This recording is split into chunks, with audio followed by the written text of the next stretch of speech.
उधर बड़ी खबर आई उत्तराखंड के उत्तरकाशी में सुरंग में फंसे 41 मजदूरों से जुड़ी। रेस्क्यू ऑपरेशन के 10वें दिन सुरंग में फंसे मजदूरों का पहला वीडियो सामने आया, जिसमें सभी मजदूर सुरक्षित दिखाई दिए। यह वीडियो एंडोस्कोप कैमरा से बनाया गया, जिसे 6 इंच चौड़े पाइप के जरिए मजदूरों तक पहुंचाया गया। एंडोस्कोप कैमरा बेहद छोटा होता है, जिसका इस्तेमाल सर्जरी के दौरान शरीर के भीतरी हिस्सों को देखने के लिए किया जाता है और इसी कैमरे से मजदूरों का वीडियो बनाने के साथ उनसे बातचीत की गई। पिछले 10 दिनों से उत्तरकाशी में चल रहे रेस्क्यू ऑपरेशन में इसे बड़ी कामयाबी माना जा रहा है।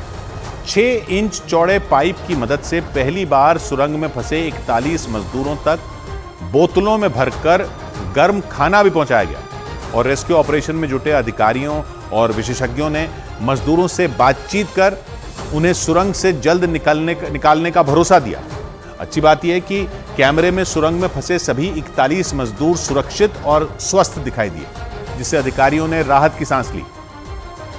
क्योंकि खबर ये आई थी कि सुरंग में कई दिनों से फंसे होने की वजह से मजदूरों की हालत बिगड़ती जा रही है, लेकिन सुरंग में फंसे मजदूरों का जो वीडियो सामने आया उसमें सभी मजदूर सुरक्षित दिखाई दिए। रेस्क्यू ऑपरेशन के 10वें दिन आया ये वीडियो टनल में फंसे मजदूरों का पहला वीडियो है। बताया गया कि ये वीडियो सुबह करीब 3:52 का है, जिसे एक एंडोस्कोप कैमरे से रिकॉर्ड किया गया। एंडोस्कोप कैमरा बेहद छोटा होता है, जिसका इस्तेमाल सर्जरी के दौरान शरीर के भीतरी हिस्सों को देखने के लिए किया जाता है। रेस्क्यू ऑपरेशन में जुटे अधिकारियों के मुताबिक इसी छोटे से कैमरे को 6 इंच चौड़े पाइप के जरिए मजदूरों तक पहुंचाया गया। इस दौरान अधिकारियों ने टनल में फंसे मजदूरों से बातचीत भी की। सारे लोग ठीक है तो कैमरे में अपने आप को दिखाएं, हाथ खड़ा करें, अच्छे से मुस्कुराएं, हम तुम्हारे पास जल्दी पहुंचेंगे, घबराएं नहीं। पाइप के जरिए मजदूरों तक पहुंचे एंडोस्कोप कैमरे में कुछ मजदूरों के चेहरे भी दिखाई दिए। इसके बाद एक मजदूर ने कैमरे को पाइप से बाहर निकाल लिया और उसे ऐसी जगह पर रख दिया जहां से सुरंग का एक बड़ा हिस्सा नजर आने लगा। इसके बाद कैमरे की मदद से सुरंग में फंसे सभी मजदूरों की गिनती भी की गई। इसी महीने की 12 तारीख से अलग अलग राज्यों के 41 मजदूर टनल में फंसे हुए हैं और हर गुजरते दिन के साथ उनके अंदर खौफ बढ़ता जा रहा था। उन्हें इस बात का डर सताने लगा था कि क्या वो सुरंग से कभी बाहर निकल भी पाएंगे या नहीं। लेकिन स्टील पाइप के जरिए उन तक कैमरा पहुंचने के बाद उन्हें एक उम्मीद की किरण दिखाई देने लगी। उन्हें ये लगने लगा है कि देर सवेर रेस्क्यू टीम उन तक पहुंच ही जाएगी और फिर सभी को सुरक्षित बाहर निकाल लिया जाएगा। सुरंग में कैमरा पहुंचाने के बाद टनल में मौजूद सभी मजदूरों की एक-एक कर गिनती की गई, ताकि ये पता लगाया जा सके कि कहीं कोई मजदूर मलबे में दबा तो नहीं है। सभी को एक-एक करके कैमरे पे दिखाओ और कैमरे पे पता चल जाना चाहिए हम आपको यहाँ से देख रहे हैं। राहत की बात ये रही कि सुरंग में सभी मजदूर सुरक्षित और स्वस्थ हैं।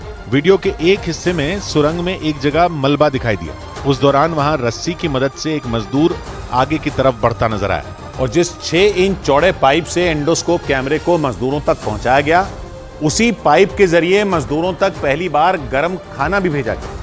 क्योंकि रेस्क्यू टीम के सामने सबसे बड़ी चुनौती सुरंग में फंसे मजदूरों को सुरक्षित और सेहतमंद रखना है और इसके लिए उन तक ऑक्सीजन और खाना पहुंचाना जरूरी है। हालांकि एक छोटे पाइप की मदद से मजदूरों तक लगातार ऑक्सीजन और खाने के लिए ड्राई फ्रूट्स और चने भेजे जा रहे थे, जो सुरंग में फंसे 41 मजदूरों के लिए नाकाफी साबित हो रहे थे। इसी वजह से रेस्क्यू टीम ने सिलक्यारा की तरफ सुरंग में 6 इंच चौड़े स्टील पाइप को ड्रिल करके मजदूरों तक पहुंचाया। सबसे पहले उस पाइप के जरिए एंडोस्कोपी कैमरे को अंदर भेजा गया और फिर मजदूरों से बातचीत करने के बाद उन तक गर्म खाना पहुंचाने का काम शुरू किया गया। जानकारी के मुताबिक 24 बोतलों में भरकर गर्म खिचड़ी और दाल भेजी गई। ये खबर भी सामने आई कि मजदूरों को सेब और संतरे भेजने के साथ उन तक बोतलों में भरकर जूस भी पहुंचाया गया। और ये जानकारी भी सामने आई कि सुरंग में फंसे मजदूरों ने अधिकारियों से नमक वाला खाना भेजने की डिमांड की है।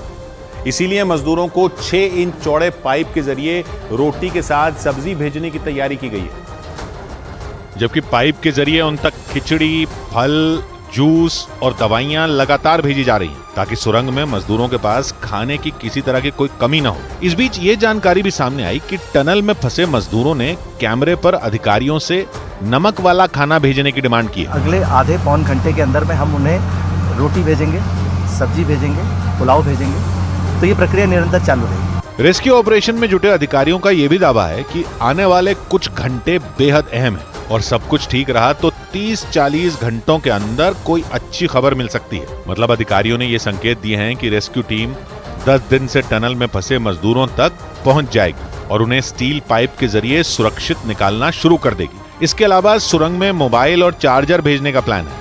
अंदर वाईफाई कनेक्शन सेटअप करने की भी कोशिश की जा रही है ताकि सुरंग में फंसे मजदूर आसानी से अपने घर वालों से बातचीत कर सकें।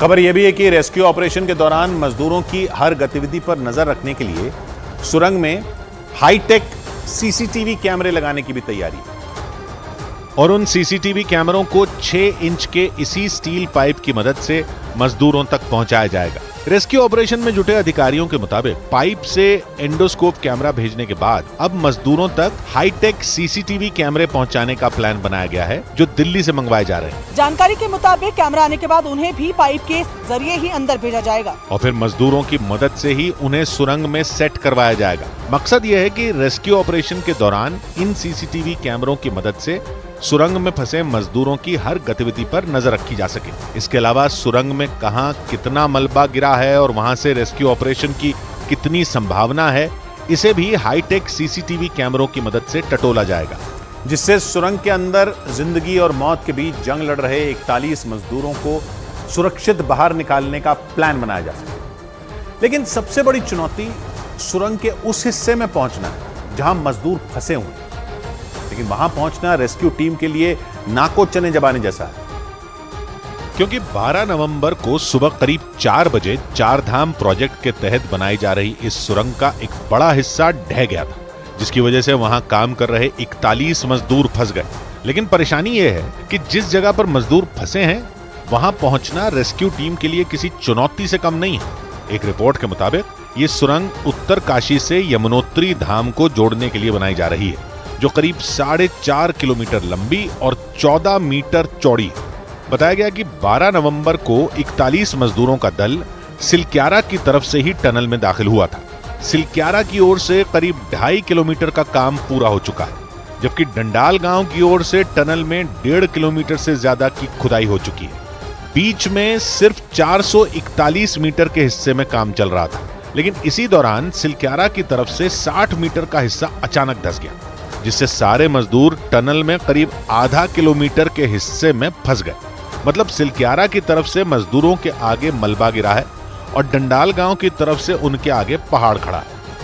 हालांकि टनल में फंसे मजदूरों को बिजली और पानी पहले दिन से ही मिल रही है, लेकिन पिछले 10 दिन से सुरंग में फंसे होने की वजह से मजदूरों में बेचैनी बढ़ती जा रही है। इसी वजह से उन्हें निकालने के लिए रेस्क्यू टीम ने कई जगहों से ड्रिल करने की तैयारी की, जिसके लिए 3 दिन पहले दिल्ली से अमेरिकी ऑगर मशीन को मंगवाया गया था। लेकिन सिलक्यारा यानी टनल के एंट्री पॉइंट की तरफ से खुदाई शुरू होते ही मशीन में गड़बड़ी आ गई थी, जिसकी वजह से 19 नवंबर से ही ड्रिलिंग का काम बंद है। हालांकि दावा यह किया जा रहा है कि सिलक्यारा की तरफ से ड्रिलिंग जल्द शुरू हो जाएगी। टनल के दूसरे छोर यानी डंडाल गांव की ओर से भी खुदाई करने के लिए मशीनें पहुंच गई हैं। इसके अलावा डंडाल गांव की ओर से ही वर्टिकल ड्रिलिंग यानी सुरंग के ऊपर से ड्रिल शुरू की जाएगी। इसी तरह सिलक्यारा टनल के ऊपर पहाड़ पर वर्टिकल ड्रिलिंग के लिए पत्थर और पानी की जांच को पूरा कर लिया गया है। और पहाड़ का सीना चीरने के लिए गुजरात के वलसाड और उड़ीसा के हीराकुड से 2 मशीनें मंगवाई गई हैं, जिन्हें ग्रीन कॉरिडोर बनाकर सिलक्यारा तक पहुंचाने का प्लान है। और उम्मीद जताई जा रही है कि जल्द ही मशीनों से ड्रिलिंग शुरू कर दी जाएगी। रेस्क्यू ऑपरेशन में जुटे अधिकारियों के मुताबिक मजदूरों को बाहर निकालने के लिए एक बड़ा प्लान तैयार किया गया, क्योंकि 10 दिन से टनल में फंसे होने से मजदूर बुरी तरह डरे हुए हैं। इसीलिए अधिकारियों ने उनके रेस्क्यू का एक मेगा प्लान तैयार किया, जिसके तहत ऑगर ड्रिलिंग मशीन से सुरंग में 5 तरफ से स्टील पाइप अंदर डालने की योजना है। बताया गया कि स्टील का यह पाइप 35 इंच चौड़ा होगा, मतलब इतना चौड़ा जिससे रेंगते हुए एक आदमी आसानी से गुजर सके। लेकिन ऑस्ट्रेलिया से आए एक्सपर्ट आर्नल्ड डिक्स के मुताबिक सुरंग से 41 लोगों को निकालना इतना भी आसान नहीं है, क्योंकि पहाड़ की मिट्टी बेहद भुरभुरी है, जिससे ड्रिलिंग के दौरान कई तरह की दिक्कतें आ रही हैं। I have experienced very difficult conditions before, but there's something that's quite different. That is, we have 41 men alive. हालांकि उन्होंने ये भरोसा दिया कि टनल से सभी मजदूरों को सुरक्षित बाहर निकाल लिया जाएगा, लेकिन इसमें कुछ दिनों का वक्त लग सकता है। मतलब मजदूरों को कुछ और दिन सुरंग में ही रहना पड़ सकता है। लेकिन सबसे बड़ा सवाल यह है कि आखिर सुरंग धसी तो धसी कैसे?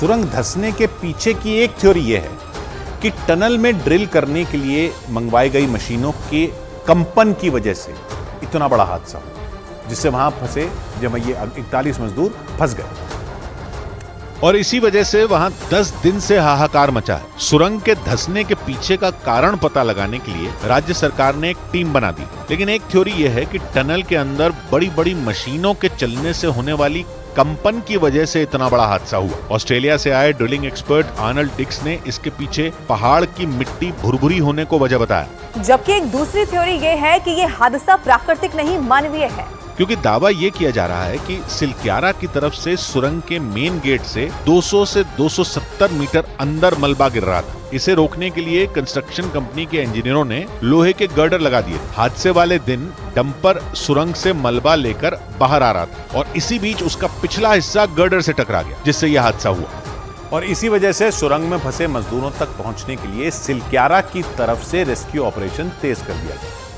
टनल के एंट्री पॉइंट से करीब 3 फुट चौड़े पाइप को डालने का काम तेज कर दिया गया ताकि जल्द से जल्द मजदूरों तक स्टील का बड़ा पाइप पहुंचाया जाए और उन्हें बाहर निकालने की प्रक्रिया शुरू की जाए। इसी वजह से यह दावा किया जा रहा है कि आने वाले कुछ घंटे बेहद अहम होने वाले हैं। इस रेस्क्यू ऑपरेशन से जुड़ी पल पल की जानकारी देने के लिए न्यूज 18 की टीम भी उत्तरकाशी के सिलक्यारा की तरफ मौजूद है, जहां से ऑगर ड्रिलिंग मशीन के जरिए सुरंग में पाइप डालने का काम तेज कर दिया गया। तो यहाँ पर आप देखेंगे कि टनल के अंदर जो काम है वो चल रहा है।